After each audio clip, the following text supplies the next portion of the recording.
a reconnu la signature de l'accord. Il a reconnu, non?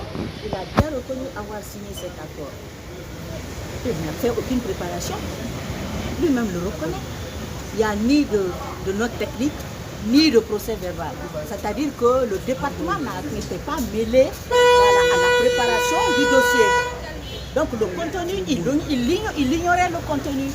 Donc moi j'ai déjà eu la réponse de ma préoccupation. Parce que j'ai maintenant la conviction qu'il a fait ça seul et sans préparation. Un ministre a tout un cabinet, c'est-à-dire des experts techniques qui l'accompagnent pour l'orienter, pour le guider dans la rédaction des actes administratifs. Cela a fait défaut. Cela a fait défaut. Il dit que ce sont les techniciens qui travaillent. Il n'a pas apporté la preuve de l'apport de ces techniciens-là. Il n'en a pas. Il n'y a pas eu de note technique.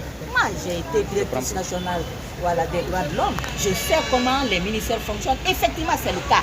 C'est-à-dire les ministres font tout seuls, à l'insu des autres cadres. C'est le problème. Comment un ministre seul, d'un département, fait des choses comme ça et puis prend des engagements au nom de l'État seul. C'est seulement en Guinée qu'on voit ça. Dans les départements ministériels, c'est les ministres qui travaillent seuls. Les autres cadres sont exclus. Et c'est ce qui est en train de le rattraper. Dans les conditions normales, ce n'était pas une entreprise qui doit les poursuivre. Non seulement c'est l'État. Nous le poursuivons parce que l'accord-là, le prétendu accord-là, repose sur les licences du Burkina. C'est ce que je vous ai dit depuis le début. Justement, ma question me revient. J'allais dire, il dit jusqu'à présent, tu ne sais pas ce pourquoi il est devant la cour. Qu'est-ce que vous allez dire par rapport à ça? Mais il a reconnu avoir signé l'accord, non? Mais concrètement, il ne sait pas encore. C'est ce qui l'amène ici parce que l'accord est faux.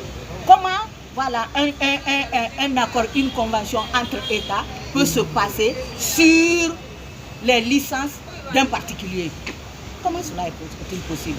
Alors que Bankina a même reçu de l'argent en exploitation de ces licences par CNFC, c'est-à-dire China National Fishery Corporation. Ils ont pris cette entreprise privée chinoise pour le gouvernement chinois.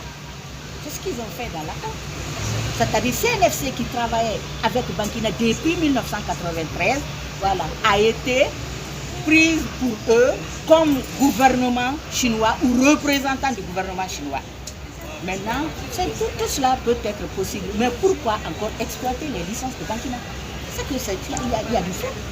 On a aussi constaté un peu d'incidents entre vous et la défense en disant forcément ils ont voulu que vous employiez en fait la courtoisie, mais ce que vous n'avez pas voulu, c'est-à-dire l'appeler monsieur ou docteur. Oui, parce que ça, c'est pas prévu par la loi. Et tout le monde a été obligé de me suivre.